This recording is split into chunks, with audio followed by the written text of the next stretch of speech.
What is up, guys? J'espère que vous allez bien, que vous êtes en pleine forme. Bienvenue sur le podcast Conversation Awesome avec Karmakin. A place where we speak Franglish, say the word awesome a lot, mais surtout un endroit d'inspiration et d'éducation pour vous aider à optimiser votre santé globale from the inside out.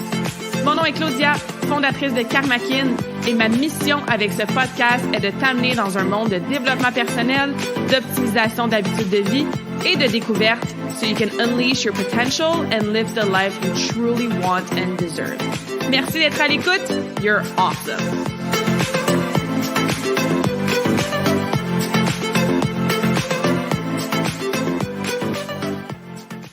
Wouhou! Aujourd'hui, c'est une conversation awesome qui est doublement spéciale parce qu'on célèbre l'anniversaire des 1 an du podcast.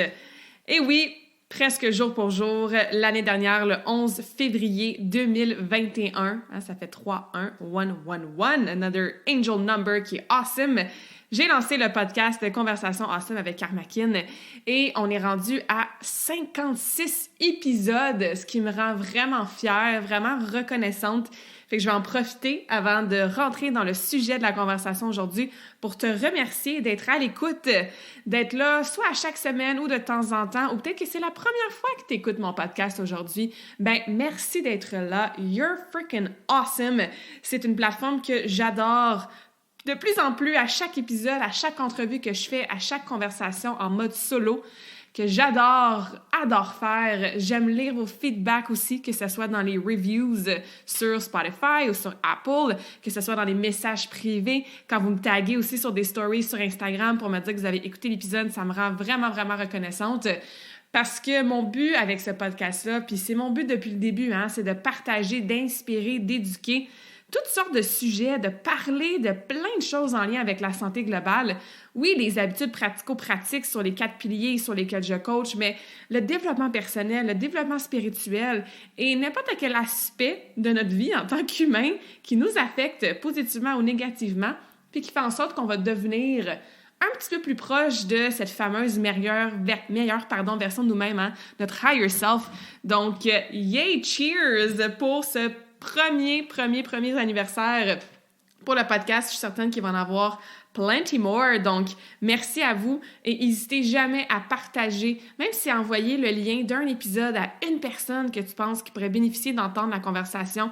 Ça fait vraiment un ripple effect, cet effet domino-là qui fait en sorte qu'on peut impacter positivement plus de gens, inspirer, aider tout le monde à être en meilleure santé from the inside out, à continuer à faire le travail sur soi, même si des fois c'est pas facile, et à tout le monde vivre une vie qui est plus saine et plus épanouie. Donc, prends le temps de partager cet épisode-là, partager le podcast. C'est mon petit cadeau pour vous et de vous. C'est vraiment un win-win-win pour tout le monde pour célébrer le premier anniversaire aujourd'hui de Conversation Awesome avec Karmakin.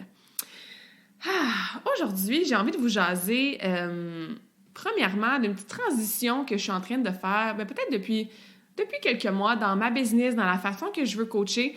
Si vous m'écoutez à toutes les semaines sur le podcast, vous avez sûrement remarqué qu'on parle souvent de ça, spiritualité, développement personnel, travailler sur soi, doing the work, healing, travailler sur nous. Et c'est quelque chose qu'effectivement, j'amène de plus en plus dans mon coaching. Oui, évidemment, avec le pilier mindset, avec le pilier récupération qu'on a déjà parlé dans des épisodes précédents, mais dans les autres piliers aussi. Parce que je me rends compte que, ça fait une quinzaine d'années que je coach, j'ai fait du travail sur moi-même depuis toujours aussi. Je le vois à travers mes clientes, mais aussi ce que j'appelle my soul family, mes amis proches de moi. C'est que c'est important d'avoir des trucs pratico-pratiques. C'est important, oui, de suivre des plans de match, d'avoir des stratégies. Oui, c'est sûr. Mais pour avoir des résultats qui durent sur le long terme, pour create lasting changes, ce que je remarque et ce que je vis moi-même, c'est que c'est une chose de suivre le plan de match, le programme, le ABCD, mais c'est surtout pertinent et important de devenir cette personne-là, de devenir la personne qui est capable d'atteindre cet objectif-là, de devenir la personne qui a des habitudes différentes ou qui je sais pas moi, travaille plus from the heart, moins from the logic brain. De embody, hein, de vraiment devenir la femme, l'humain, la personne qui est plus relaxe au quotidien, qui gère mieux son stress, qui écoute son intuition, qui vit ses émotions au lieu de les suppress. De devenir cette personne-là qui a confiance en elle puis qui est capable de squatter 2 plates ou de courir un demi-marathon.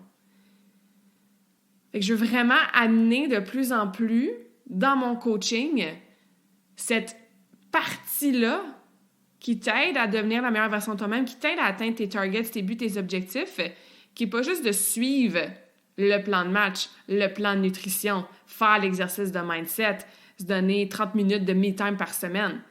C'est important, ce pratico-pratique-là mesurable. Mais il faut, à côté, se poser la question « Qui je dois devenir? » Cette personne-là, qu'est-ce qu'elle fait à tous les jours? Comment elle pense? C'est quoi ses réactions ou ses réponses quand il arrive quelque chose au niveau des circonstances externes qui parfois sont peut-être un peu plus difficiles?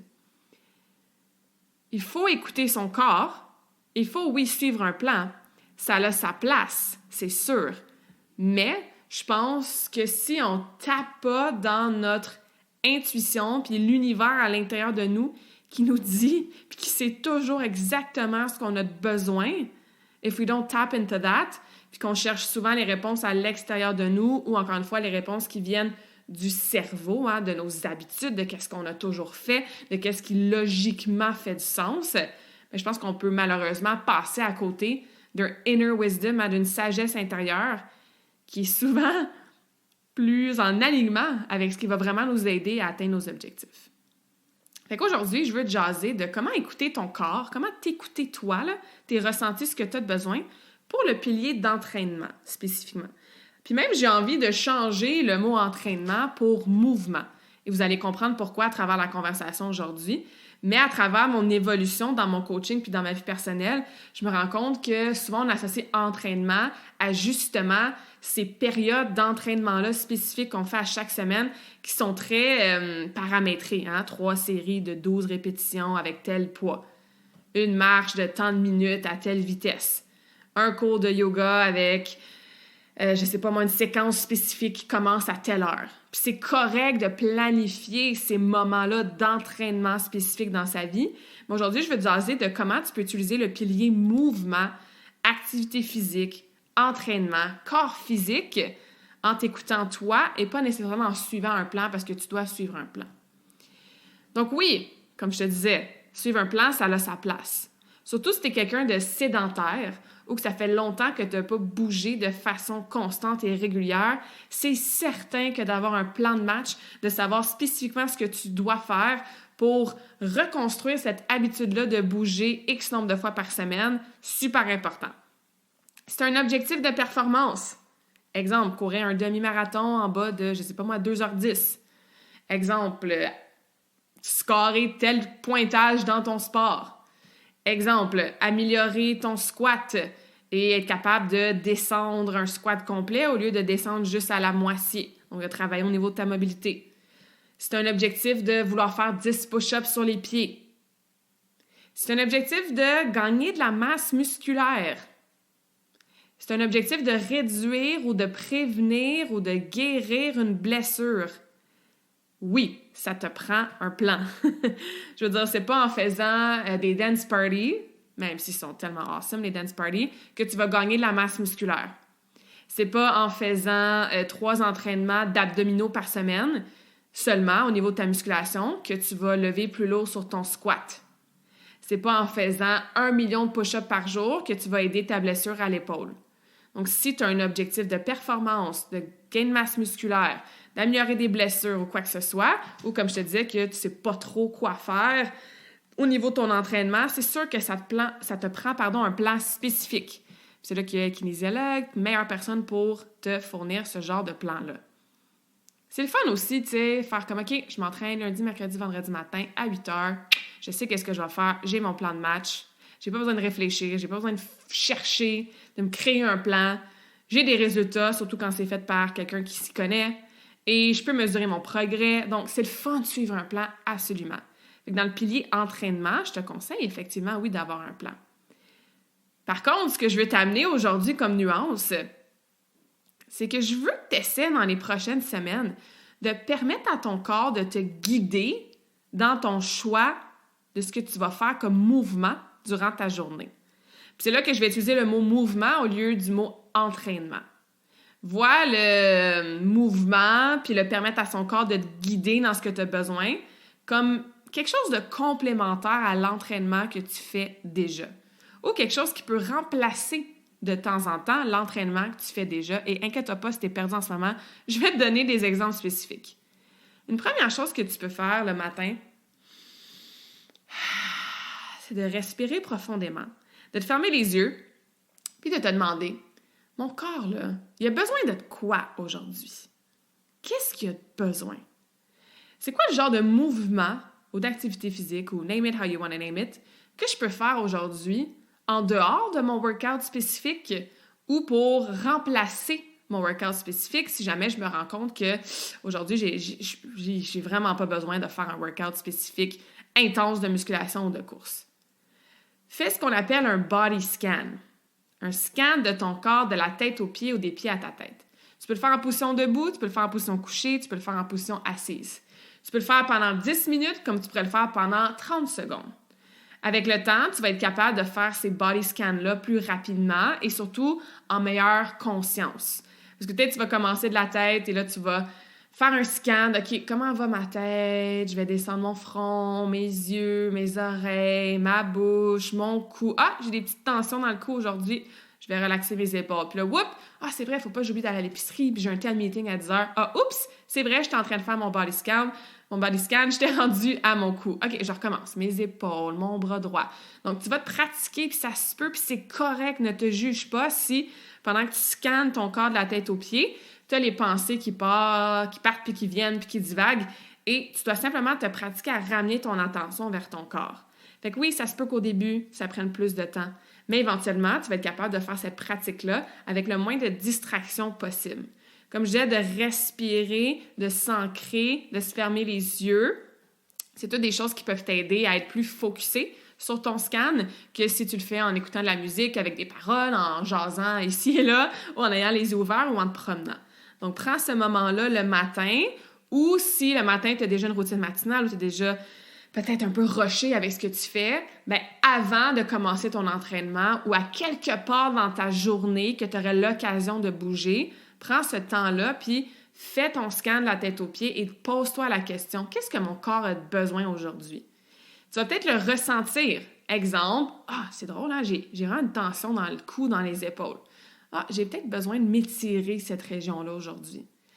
Peut-être que tu sens que tes mollets sont comme engourdis parce que ça fait un petit bout que tu n'as pas vraiment bougé. Fait que peut-être que ce que tu as besoin aujourd'hui, c'est de bouger, de faire du vélo, aller marcher, faire un petit jogging pour enlever cette sensation-là d'engourdissement dans tes mollets. Peut-être que tu sens vraiment lourde au niveau de ton estomac, ton gut, tes intestins, ton ventre. Fait que ce que tu as besoin de faire, c'est un flow de yoga pour libérer, soit ta digestion ou l'énergie qui est stockée là. Peut-être que c'est des choses que tu vas ressentir physiquement ou peut-être qu'en posant la question, tu vas t'entendre, ton inner voice, ta voix intérieure qui est la voix de ton âme, qui va te dire ce que tu as besoin. Aujourd'hui, j'ai besoin de me dépenser à fond. J'ai besoin de relâcher mon stress. Yes, c'est le temps de faire mon gros workout de jambes. Ou aujourd'hui, j'ai vraiment besoin là, de mettre de la musique, puis d'aller courir, de penser à rien. Donc, sois à l'écoute. Trust your imagination, trust your intuition. Qu'est-ce que tu ressens quand tu fais ton scan de la tête aux pieds? Ou qu'est-ce que tu entends? Pas de ton cerveau, là. Puis ça aussi, des fois, ça prend du temps avant de faire la différence entre les deux. Mais peut-être que tu vas faire comme « je ressens que j'ai besoin de faire un yoga flow aujourd'hui. » Puis là, ton cerveau va dire « Non, t'es supposé faire ton workout de bras avec tes push-ups, ton dos, tes épaules, puis tes bras. C'est ça qu'il est supposé faire, puis c'est ça qui est le plan. » Et crois-moi, j'ai passé par là pendant plusieurs années. Que mon corps avait besoin de s'entraîner d'une certaine façon, mais parce que mon plan disait X, parce que mon coach voulait que je fasse Y, bien, je me forçais quand même à aller au gym, puis je me forçais quand même à faire mes 8 séries de deadlift, même si j'étais fatiguée ou que j'avais une blessure ou quoi que ce soit. Fait qu'encore une fois, have fun with this. Laisse-toi le temps d'explorer, d'apprendre à te connaître, puis de tune in. Parce que des fois, tu vas être comme, non, ça, c'est mon cerveau qui me dit « I should be doing this ». Je devrais faire ça. Et dans l'autre sens aussi, peut-être que ton corps va te dire hey, « Aujourd'hui, là, tu as besoin de bouger. Tu as besoin de lever des poids lourds. Tu as besoin de descendre dans ton sol puis faire ta musculation, puis de suer, puis de te dépenser à fond pendant 30 minutes. » Peut-être que c'est ça que ton corps a besoin. Puis là, oups, la petite voix dans ton cerveau, hein, les petites excuses vont faire comme « Ah ouais, mais ça me tente pas. Tu sais, je suis un peu fatiguée. Puis j'ai une grosse journée aujourd'hui. Puis comme j'ai déjà pris ma douche, je n'entends pas de ressuer. » Fait que ça aussi, il faut faire attention. Hein. Des fois, la voix dans notre cerveau va contrer ce que le corps a besoin de faire, puis ce que notre intuition puis notre voix interne nous dit. À cause de notre should, hein, je devrais faire ça parce que c'est le plan de match, ou à cause que des fois, on a simplement plein d'excuses, puis on écoute nos excuses, puis notre fatigue, ou notre paresse, hein, souvent, au lieu d'écouter ce que le corps a de besoin. Donc ça, c'est mon premier conseil pour vous. Have fun with this à tous les jours avant de t'entraîner ou le matin. Fais ton scan, pose-toi la question, essaie de voir qu'est-ce que tu ressens dans ton corps. On est tellement dans notre tête tous les jours que c'est parfois rare hein, de prendre le temps de tap into our bodies. On est des humains. On est fait pour feeler, pour ressentir des choses. Il faut juste se donner le temps et l'espace et le non-jugement de le faire. All right? Deuxième chose aussi que je t'encourage fortement à faire, c'est d'explorer différentes méthodes d'entraînement, d'activité physique, de façon de bouger. Et ça aussi, c'est quelque chose que moi, j'ai mis vraiment de l'avant, surtout depuis mars 2020 avec, retour de voyage, fermeture des gyms, fermeture des arénas. Donc, les modalités auxquelles j'ai été habituée pour m'entraîner, qui, moi, dans mon cas, étaient énormément, évidemment, je vais au gym, je lève des poids lourds, je reviens chez nous. Ou avant mon voyage, quand j'ai fait mon comeback à la compétition, c'était à l'aréna aussi. Fait que je me suis vraiment donné la permission, oui, j'utilise ce mot-là, donner la permission d'essayer des nouvelles façons de bouger. Puis ce que ça a fait, ça, c'est que j'ai pu essayer des choses qui, m'ont sorti de ma zone de confort. Et quand tu sors de ta zone de confort, c'est là que tu apprends le plus sur toi et sur ton corps. Et c'est là que tu peux développer des nouvelles passions ou, au contraire, te rendre compte que, telle activité, c'est peut-être pas pour moi. Par exemple, je me souviens, il y a plusieurs années, j'avais essayé le ski de fond avec ma meilleure amie, puis oh my god, j'étais tellement blessée dans mon orgueil parce que moi, je pensais que, vu que j'étais en forme, puis que, tu sais, j'étais un athlète, ça allait être super facile, mais comme techniquement, je comprenais rien, je travaillais beaucoup plus fort que je pensais, ou que j'étais supposée de travailler, j'ai tombé quelques fois, puis j'étais comme, le ski de fond, il faudrait que je me donne la chance de peut-être prendre des cours ou m'améliorer ou réessayer. Mais à ce moment-là, dans ma vie, c'était pas quelque chose qui, même si j'étais sortie de ma zone de confort, qui était vraiment une passion, quelque chose que j'aimais. Par contre, j'ai essayé dans les 2 dernières années ce qu'on appelle le Animal Flow. Look it up, it's awesome. Beaucoup plus dur que ça a de l'air. Ça peut avoir certaines similarités avec le yoga dans le sens que c'est différentes forme, position, mouvement que tu apprends un peu séparément. Puis après ça, tu peux créer ce qu'on appelle des flows ensemble. Donc, des genres de petites chorégraphies qui te mettent d'un mouvement à l'autre. Et tout se passe au sol. Pas tout, mais la plupart des mouvements se passent au sol, sur les mains, sur les pieds. Donc, c'est très, très bon pour la stabilité, le core. Vraiment, vraiment, vraiment beaucoup de contrôle. Fait que ça, c'est quelque chose que j'ai beaucoup aimé, que je voyais une de mes amies, Alejandra, faire depuis longtemps. Fait qu'encore une fois, je suis devenue un peu débutante dans cette pratique-là. Et l'Animal Flow, c'est quelque chose que je fais des fois, que quand je me demande qu'est-ce que mon corps a besoin aujourd'hui, des fois, il me répond « Ah, tu as besoin de faire du Animal Flow aujourd'hui. » Je mets de la musique, je me crée des flows et je m'amuse avec ça. J'ai essayé aussi dernièrement le mace training, donc l'entraînement avec un mace. Le mot en français m'échappe. Mais bref, c'est cette espèce de mace-là, puis il y a un côté qui est plus lourd avec une espèce de boule là, qu'on appelle le globe du mace. Et un peu comme l'Animal Flow, tu apprends certains exercices, certains mouvements de fondation. Et après ça, tu peux t'amuser à créer des flows. Sauf que comme il y a un côté du mace qui est beaucoup plus lourd que l'autre, c'est excellent, ça aussi pour la stabilité, le contrôle. Tu veux certainement pas t'échapper ça d'en face, donc ça prend beaucoup de proprioception.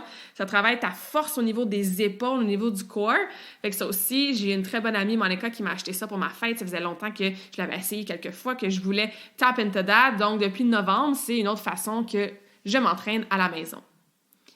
Ça peut être la marche.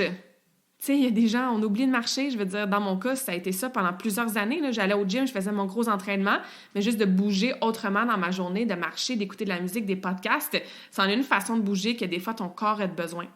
Du paddleboard, du stretching, je l'ai dit tantôt, des dance parties. Je pense pas qu'il y a personne qui se sent pire après avoir fait un dance party. Fait que des fois, c'est ça que ton corps a besoin. Il a juste besoin de mettre de la musique, là, de penser à rien, de danser comme si personne te regarde, de fermer tes yeux puis de feel your body. Puis c'est ça le mouvement que tu avais besoin à ce moment-là. Des fois, je m'amuse avec faire des handstands, faire des chandelles, faire des ponts, faire des arabesques. Des fois, oui, c'est des workouts qui sont lourds, qui sont typiques chest-bras, qui sont typiques powerlifting. Plusieurs fois par semaine, je vais faire ce genre de workout-là parce que mon corps en a besoin, j'aime ça. Je garde ma masse musculaire, je me sens forte, je me dépasse. Des fois, j'ai pas envie de réfléchir, donc je vais aller sur Instagram ou sur YouTube, puis je vais faire un workout à la Pump Fitness ou Pop Sugar Fitness. Je vais juste suivre une petite instructrice en ligne et je vais juste mettre mon cerveau à off, pas réfléchir à mes programmes et juste suivre, sweat a little bit, ça prend 30 minutes, puis that's it, mon workout il est fait, même si c'était pas structuré, 4 séries de ci, puis 5 minutes de ça. Et ça, c'est toutes des façons différentes que moi, j'ai ajoutées à mon mouvement quotidien. Au lieu de juste me dire, non, moi, je m'entraîne en musculation. Moi, je suis une patineuse, je fais du powerlifting, donc je fais 5 à 6 entraînements spécifiques pour ça à chaque semaine. C'est de faire confiance que même si je bouge différemment, je vais avoir les bénéfices de ce genre d'entraînement-là. C'est pour ça que je vous dis que le deuxième point important, c'est explorer. Essaye-le, là, va sur YouTube aujourd'hui, marque Animal Flow débutant ou introduction au yoga. Ou au lieu d'aller marcher en forêt en fin de semaine, va marcher en forêt avec des raquettes. Va faire du ski de fond au lieu du ski alpin. Joins un cours gratuit online de Zumba. Essaie différentes choses. La pire chose qui arrive, c'est un peu comme moi avec le ski de fond, c'est que tu n'as pas une très, très bonne expérience, puis tu te dis « OK, je vais réessayer plus tard. » Et au moins, je sais que je l'ai essayé, j'ai rien perdu. Je sais maintenant que c'est peut-être pas pour moi en ce moment. Ou tu le réessayes une semaine plus tard ou un mois plus tard, mais explore. Et ce que ça fait, c'est que ça te fait une espèce de banque d'idées puis de modalités. Fait que quand tu fais ton body scan, puis quand tu es comme « Ah, qu'est-ce que mon corps a besoin aujourd'hui? » You don't know what you don't know. Hein? Tu sais pas ce que tu sais pas. Fait que si tu n'as jamais essayé de yoga, mais ton corps ne peut pas vraiment dire « Ah, j'ai besoin de yoga aujourd'hui. » Parce que tu n'as jamais essayé cette modalité-là de mouvement. Fait que tu ne sais pas ce que ça... What it feels like in your body, les bénéfices puis le ressenti que ça va t'amener. Fait que plus tu as d'idées puis de banques de ressources puis de façons de bouger dans ton coffre à outils, bien plus quand tu te questionnes sur ce que tu as besoin, tu as plus de suggestions. Et une variété de choses. Fait que, ça rend le tout plus agréable, ça amène de la variété, donc ça aide aussi à la motivation au lieu de toujours faire ce que tu fais habituellement, puis ça devient monotone puis un peu plate. Mais 2, tu donnes à ton corps, ce qu'il a vraiment besoin. Puis c'est un peu ça le but dans la vie, c'est de s'écouter pour se donner ce qu'on a de besoin. Ça s'apprend. Puis pourquoi je répète ça? C'est que je sais que tout dépend dans toi, t'es où avec ta relation avec le pilier entraînement. C'est qu'il faut faire attention à ce que je disais, la petite voix dans notre cerveau. Il n'y a pas un humain qui a besoin d'être lazy puis paresseux 7 jours sur 7. Oui, des fois, quand tu vas demander à ton corps ce qu'il a de besoin, il va te dire « j'ai besoin de repos ». Ça se peut. Ça se peut que ça arrive. Si tu es en surentraînement, si tu es en burn-out, si tu es malade, ça se peut, oui, que ton corps te dise « Hey, tu avais un workout de musculation de prévu aujourd'hui, mais j'ai vraiment besoin de repos complet. » Sauf que je répète qu'il n'y a pas un humain qui a besoin d'un repos complet, de ne pas bouger 7 jours sur 7. Le corps est fait pour bouger. C'est très, très rare qu'on a besoin d'un full rest.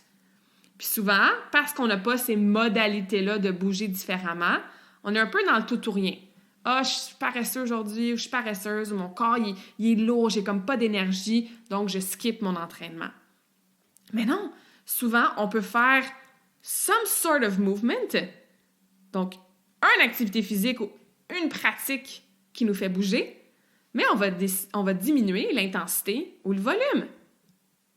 Fait qu'au lieu de faire ta course de 10 km aujourd'hui, Si tu fais ton body scan, tu arrives à tes mollets et tes chevilles, tu es comme « Ah ouais, j'étais un petit peu raqué des chevilles aujourd'hui de ma course d'hier. » Va le faire comme « OK, d'abord, je prends un full rest puis je bouge pas. » Peut-être que ton corps va être comme « Oh non, tu as besoin de t'étirer aujourd'hui. » Donc, au lieu d'aller courir 10 km, tu vas faire 10-20 minutes d'étirement. Fait que tu as quand même bougé, tu n'as pas pris un repos complet, mais tu as écouté ce que ton corps avait besoin. Ce qui va beaucoup plus t'aider pour ta prochaine course que de vouloir te forcer, puis courir quand même 10 km, puis le lendemain, t'as encore plus mal, puis là, peut-être que tu te blesses. Mais de se poser la question et d'écouter son corps, ce n'est pas une façon facile de te donner la permission de ne pas t'entraîner quand ça ne te tente pas. Je répète, je suis peut-être un peu direct avec ce statement-là, mais c'est parce que je le sais, puis je vois des gens le faire depuis 15 ans, d'écouter son corps et de respecter ses besoins à chaque jour. Ce n'est pas un easy way out ou une raison de ne pas t'entraîner ou de ne pas faire ta course, de ne pas faire tes entraînements plus intenses ou plus difficiles, juste parce que ça ne te tente pas. Ça revient à se donner la chance et surtout l'opportunité et le temps d'apprendre à dissocier qu'est-ce qui est vraiment mon corps, qu'est-ce qui sont mes excuses, qu'est-ce qui est ma petite voix intérieure, mon intuition, ou qu'est-ce qui est mon cerveau. Donc, ça s'apprend, mais tu dois être vraiment honnête avec toi-même. Il n'y a personne qui évolue, qui s'améliore en tant que personne, tant qu'on n'est pas honnête et transparente avec soi-même. Hein? Des fois, on se bullshit, puis des fois, we lie to ourselves, we all do it. Ça va bien, puis dans le fond, comme non, ça va vraiment pas bien. J'ai besoin de me reposer aujourd'hui, là, j'ai une grosse semaine. Mais dans le fond, tu as besoin de reposer ton mental. Ton physique, lui, il va très bien, puis attend juste ça de bouger. Donc, soyez franche avec vous-même quand vous vous posez la question de ce que vous avez de besoin comme mouvement aujourd'hui. Avant de passer au prochain point, je vais juste faire un petit résumé. Puis oui, je me répète, vous le savez, j'aime ça me répéter dans les podcasts parce que je veux que le message il soit clair, puis je veux que ça rentre, puis surtout, je veux que tu réfléchisses à ces petites graines qu'on plante quand on se pose ce genre de questions-là. Un plan de match précis, un entraînement qui est plus structuré, qui est intense, de musculation, de cardio, ça a sa place et c'est important pour ta santé. C'est important pour prévenir ton processus de vieillissement. C'est important pour garder ta masse musculaire, pour maintenir un poids santé, pour améliorer tes performances, pour réduire tes blessures. Yes! Ça en prend, c'est important à chaque semaine. Par contre, en dehors de ça, ce que j'appelle le mouvement d'extra ou ce que j'appelle des fois les récréations dans ta journée. Tu sais, au primaire, là, qu'est-ce qu'on fait le matin et l'après-midi? Hein? On envoie les enfants jouer dehors. Une récréation, il faut qu'ils aillent bouger, il faut qu'ils aillent dépenser d'énergie.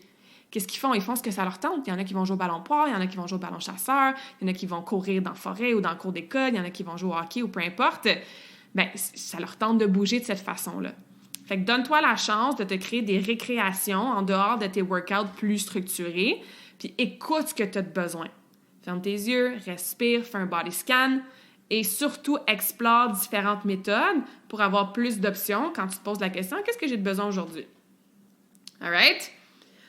L'autre chose, l'autre point, l'autre question que j'ai dû me poser et les réponses, des fois, ils font un petit peu peur parce que ça équivaut à des changements qu'on doit faire dans nos vies. Puis c'est pour ça que des fois, on ne se pose pas ces questions-là. C'est pourquoi tu t'entraînes?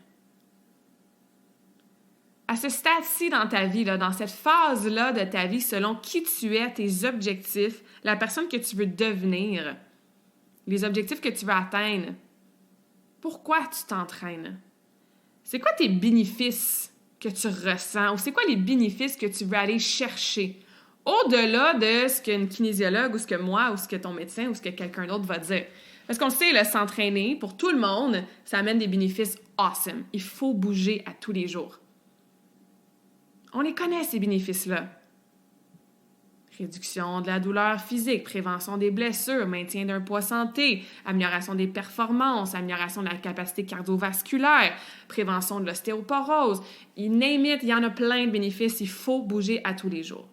Mais toi, là, spécifiquement, pourquoi tu work out? Pourquoi tu fais cette course-là à toutes les semaines?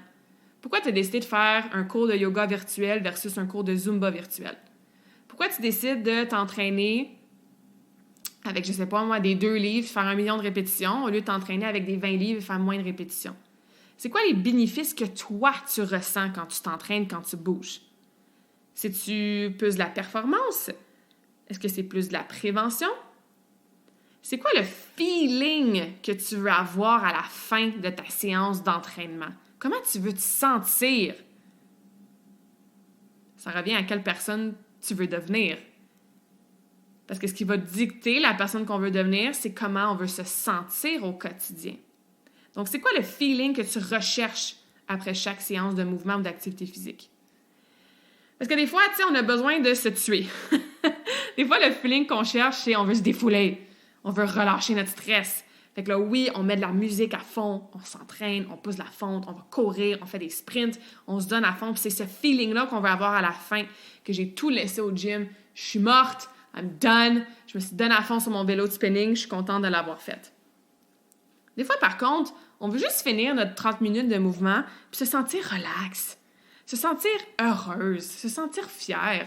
Puis je dis pas que quand tu finis un gros workout intense, tu te sens pas heureuse et fière, mais c'est quand même une différente modalité que tu vas utiliser.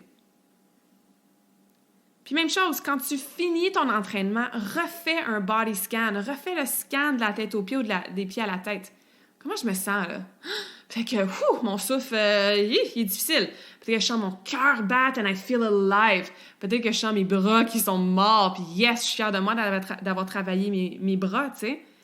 Associe le feeling post-workout, qu'on appelle, à ce que tu as fait. Puis même chose, ça va t'aider à choisir ce que ton corps a besoin.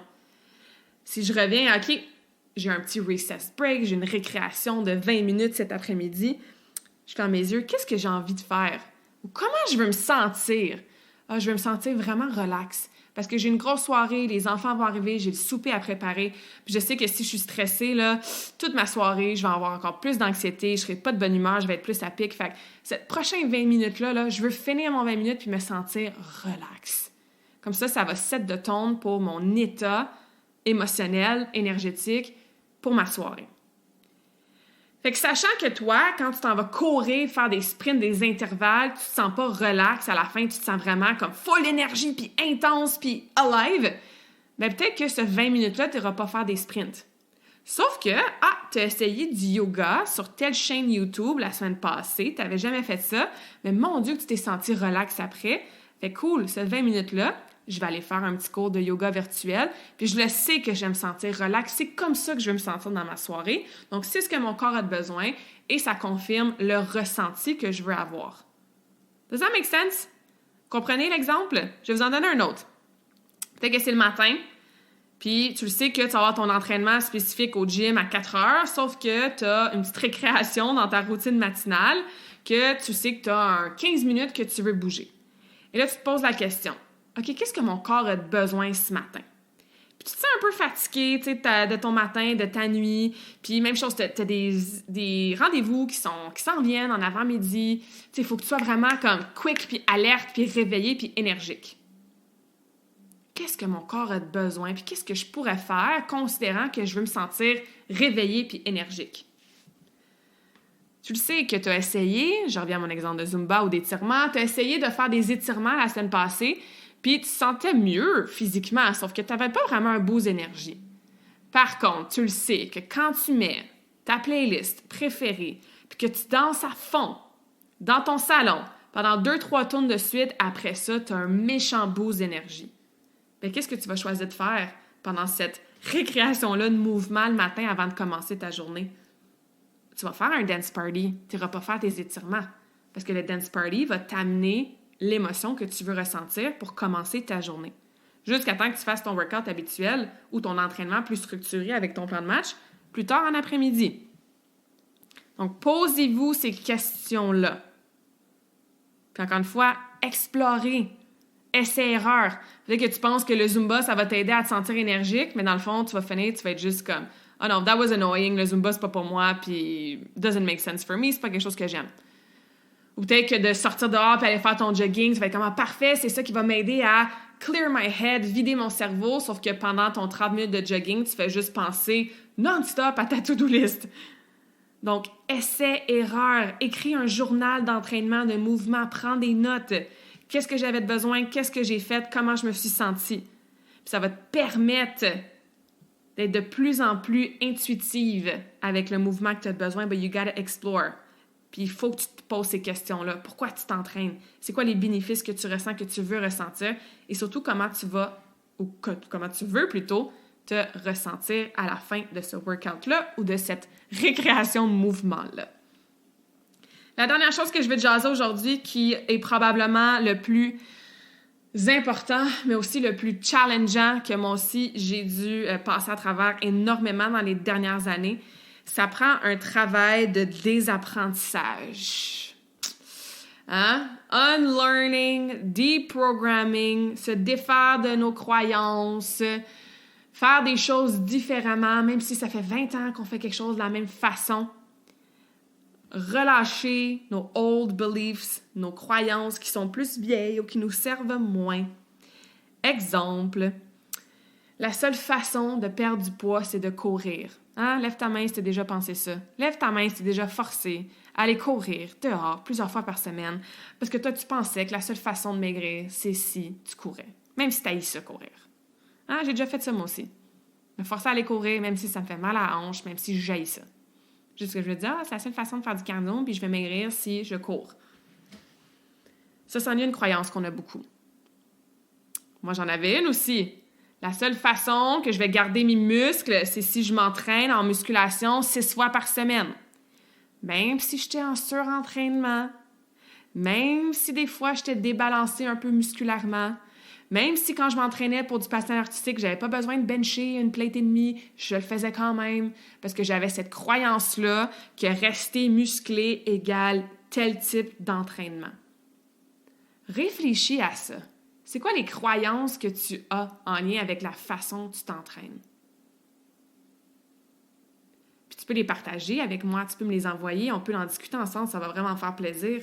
Mais c'est quoi ces beliefs-là? C'est quoi ces associations-là que tu t'es créées? Puis des fois, c'est des associations négatives, hein? Du genre, le Zumba, c'est trop facile, puis c'est pas pour moi parce que j'ai pas de coordination. Fait que tu t'empêches d'essayer le Zumba. Ou j'ai jamais été capable de faire des chandelles puis des roues, donc c'est sûr que je vais pas commencer à m'amuser à faire des chandelles puis des roues dans mon salon. Qu'est-ce qui dit que tu peux pas prendre un petit cours de gymnastique pour adultes ou faire un tutoriel sur YouTube pour commencer à faire un petit pont au sol sur ton matelas? Je suis trop vieille pour commencer la course, c'est pas bon pour mes articulations. Je suis dans ma ménopause, fait que c'est impossible pour moi de prendre du muscle. La seule façon d'atteindre X objectifs, c'est en faisant X sortes d'entraînement ou de mouvement. Donc, même chose, dans ton petit journal de mouvement, d'entraînement, écris ces croyances-là, puis travaille à les défaire. Puis comment on fait ça? Ben, on se prouve le contraire. Fait que si tu penses que le Zumba, c'est pas pour toi parce que t'as pas de coordination, fais-en un cours de Zumba, puis aie du fun, puis focus sur la musique, tu vas te rendre compte que, hey, après 2-3 semaines, je l'améliore ma coordination. Si t'as jamais essayé de faire un squat sur une jambe, ben, essaie-le, prouve-toi le contraire. Commence sur ton sofa, si tu tombes au moins, ben, tu vas tomber assis sur ton sofa, ça va être mou. Arrête de courir si t'haïs ça. Puis à la place, focus sur ta nutrition si tu veux perdre du gras. Puis prouve-toi que non, t'as pas besoin de courir pour perdre du gras. Donc, fais le contraire de ces croyances-là, surtout s'ils sont limitantes, surtout s'ils ne te servent plus, mais donne-toi la permission de faire les choses différemment. Puis jamais tu fais les choses différemment, puis tu les atteins pas plus, tes résultats, bien c'est pas grave. Tu vas avoir appris de cette façon-là, de cette leçon-là. Il faut défaire aussi nos identités. Ah, ça avec, c'est quelque chose qui est pas facile, quelque chose que je travaille encore moi personnellement. Ah, moi, je suis la fille qui court. I'm the runner in the group. Je fais partie du club de course. J'ai couru toute ma vie. Ça fait partie de ton identité.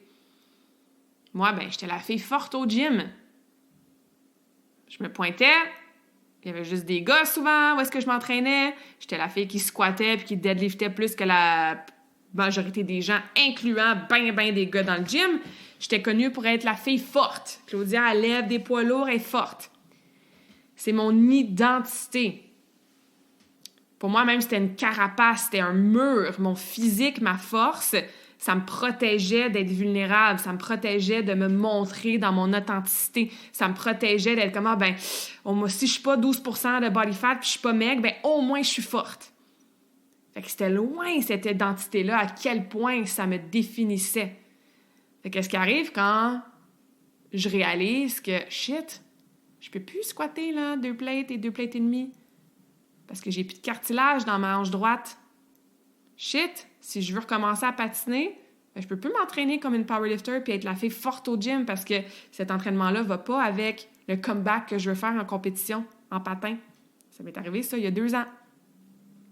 Shit, je suis en burn-out, en surentraînement. Mon système nerveux ne peut plus prendre ce genre d'entraînement-là. Je reviens du gym, je pleure tellement je suis épuisée. Je suis qui, moi, si je suis plus la fille forte?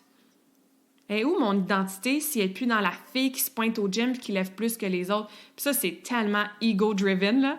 Hein, notre fameux ego. Il a sa place, l'ego, mais il faut le reconnaître. Puis tout part du self-love dans nos identités. Parce que quand on se crée ces identités-là, la yogi, la fille flexible, la fille mince qui fait toutes sortes de chandelles dans le cours de yoga, la fille forte au gym, la fille musclée, la fille qui court des kilomètres et des kilomètres sans être essoufflée. Quand ces identités-là nous amènent plus de mal que de bien, comme c'était mon cas et comme ça a sûrement été ton cas à un certain moment donné dans ta vie ou peut-être en ce moment, mais quand tu t'aimes là, à 100% puis que tu es bien avec toi-même, tu t'en sacs pas mal de laisser aller ces identités-là. Mais quand ton ego est attaché, quand tu as des choses de ton inner child, dans ton petit enfant à l'intérieur, quand tu recherches la validation externe, c'est plus difficile à laisser aller ces identités-là. Parce que moi, certainement, je faisais de la projection. Ben là, qu'est-ce que les gens vont dire? Puis si j'ai 10-20 livres de trop, quote-unquote trop, hein, selon ma propre projection, puis selon qu'est-ce qu'on pense que quelqu'un qui travaille dans le domaine devrait avoir l'air, ben les gens, ils vont dire, non seulement elle est pas forte, mais en plus, elle est overweight. Hein, c'est fou les choses qu'on projette sur les autres puis ce qu'on dit à nous-mêmes. Donc, t'es qui si tu relâches cette identité-là? Ah, moi, je sais, là, telle personne, là, mon Dieu, elle, ça fait 40 ans qu'elle va au gym 3 fois semaine. Mon Dieu, qu'elle est constante, on l'admire, elle a toujours été au gym. Peut-être qu'en ce moment, le gym, ça te sert plus. Peut-être que tu as envie de faire d'autres choses. Mais tu fais comme, qu'est-ce que les autres vont dire? J'ai toujours été celle qui allait au gym. Ils vont-tu penser que je suis plus en forme? Que je suis rendue paresseuse? Que je vais perdre mes muscles? Que je serai plus autant en shape? Puis ça, souvenez-vous, hein, on projette toujours nos propres peurs, notre propre ego sur les autres. Fait que c'est toi-même qui penses ça de toi-même. Donc ça aussi, c'est sûr que tu n'auras pas les réponses à toutes ces questions-là maintenant en m'écoutant. Mais il y a peut-être des petits ding-ding-ding, des petites cloches qui sonnent dans ta tête quand je te parle de moi, mais certaines choses ou que je te donne des exemples comme ça aléatoires. Ton identité autour de ton entraînement, autour de ton corps physique, autour de ta shape, autour de tes habitudes d'activité physique. Est-ce qu'ils te servent encore? Ou est-ce qu'il est peut-être temps de les laisser aller, d'explorer d'autres choses, de se donner la permission de plus rien devoir à personne? C'est dur. C'est un travail d'une vie, ça. Ça ne sera pas en claquant des doigts. Il y a certainement une transition. Il a fallu, moi, que je step away from the gym pendant longtemps. C'était la première fois, il y a une couple d'années, en 14 ans, je pense que j'avais pas d'abonnement au gym. Ça, c'était avant la pandémie, là, aucun rapport avec la fermeture des gyms. J'étais écœurée, j'en voulais plus de cette identité-là de la fille qui va au gym à tous les jours, puis qui est forte, puis qui lève des poids lourds. Il a fallu que je step away from it. Ça a été dur. Il a fallu que je travaille beaucoup sur moi, sur mon amour-propre, sur qui je suis, même si je suis pas celle qui deadlift 250-300 livres. Puis après ça, je me suis rendu compte, qu'est-ce que mon corps a besoin? Mon corps a besoin de lever des poids une couple de fois par semaine. J'aime ça être musclé. En ce moment, en plus, j'ai un training partner qui est awesome. J'aime ça me pousser, j'aime ça sentir l'hypertrophie, du sang dans mes muscles. J'aime ça, oui, me donner des challenges puis lever lourd. Mais est-ce que je me force à me faire mal, à pas écouter ma hanche, à suivre un plan spécifique d'entraînement à toutes les semaines? Est-ce que j'écris mes charges maintenant? Non. J'ai retrouvé ma passion de l'entraînement, mais je fais plein d'autres choses autour de cet entraînement-là au gym. Je m'entraîne différemment. Qu'on parlait des questions précédentes, quel bénéfice je veux avoir, quel feeling je vais aller avoir à la fin de mes entraînements. C'est des feelings négatifs que j'avais à la fin de mes entraînements pendant un petit bout. C'est pas comme ça que je veux m'entraîner. C'est pas comme ça que je veux filer. C'est pas comme ça que je veux prévenir puis rester en pleine énergie puis avoir de la vitalité pour les prochaines années. Je suis encore jeune, mais le temps passe vite, hein? Surtout quand tu as une blessure, là, tu remets les choses en perspective. Fait que c'est toutes des choses que je t'encourage fortement à réfléchir, à méditer, à écrire, à me partager. Ça me ferait vraiment plaisir là, après cet épisode-là. Tag-moi dans ta story ou écris-moi un courriel. Reach out sur Facebook, sur Instagram. Puis laisse-moi savoir qu'est-ce que tu fais comme entraînement, qu'est-ce que tu t'obliges à faire, c'est quoi tes identités, comment tu veux te sentir, c'est quoi une chose que tu veux essayer. Il y a tellement de façons de bouger. Il faut se défaire de ces croyances-là, des obligations, des chutes. Puis des fois, on s'en rend même pas compte quand on est dans ces patterns-là parce que c'est des habitudes qu'on a depuis toujours. Puis il y a des habitudes qui nous servent. Je suis certainement pas en train de te dire « Arrête de courir, arrête d'aller au gym, arrête de t'entraîner. » Continue, on l'a dit tantôt, c'est tellement important de bouger. Mais pose-toi les questions sur les façons que tu bouges, les façons que tu t'entraînes. Est-ce que ça concorde vraiment avec tes objectifs, avec la personne que tu veux devenir et avec comment tu veux te sentir au quotidien grâce à tes entraînements spécifiques et grâce à tes daily recess, puis ton mouvement, ton activité physique quotidienne. Puis tu sais, des fois, non, ça nous tente pas de nous entraîner. On est fatigué, on a les excuses qui come up. Puis des fois, you just gotta give yourself a kick in the butt and do it anyway. Parce que comment tu vas te sentir? Tu vas te sentir bien après, quand même. Tu vas te sentir satisfaite, tu vas te sentir accompli. Fait que je répète que ce genre de réflexion-là, c'est pas un easy way out quand ça te tente pas de t'entraîner. Hein? Surtout si t'es quelqu'un qui n'a pas encore tout à fait intégré l'habitude de l'activité physique, de l'entraînement à chaque semaine. Si t'es plutôt sédentaire ou que tu fais, par exemple, juste de la marche, par exemple. Rien de mal avec juste la marche, mais comme je dis tantôt, ça prend souvent un petit peu plus que ça pour atteindre les objectifs de prévention de performance. So I hope this makes sense. J'espère que ça plante des petites graines dans votre cerveau, dans votre esprit. Comme je l'ai dit, je veux vraiment amener ce côté-là de ressentir, feeling, de s'écouter dans vraiment tous les piliers de la santé, parce que c'est ce qui fait la différence sur le moment, mais aussi sur le long terme. Donc, je serais vraiment curieuse et reconnaissante d'avoir votre feedback. Et comme je disais au début de l'épisode, aujourd'hui, on célèbre les 1 an du podcast. Fait que j'en profite en cette fin d'épisode-là pour te remercier encore d'avoir été à l'écoute encore aujourd'hui. Ou si c'était la première fois, bienvenue, welcome aboard. N'hésite pas à retourner en arrière. On a parlé du pli d'entraînement de différentes façons dans les dernières conversations awesome depuis 1 an et de plein d'autres choses aussi. Et c'est ce qu'on va continuer à faire là, pour la 2e année du podcast. Donc, merci d'avoir été à l'écoute. J'ai hâte de lire et d'entendre votre feedback. Et comme d'habitude, on continue la tradition des citations, des quotes en fin d'épisode. Donc aujourd'hui, je vous laisse avec le quote suivant. When your body surrenders to movement, your soul remembers to dance. Donc quand ton corps lâche prise et se laisse aller par le mouvement, ton âme, lui, se souvient de danser.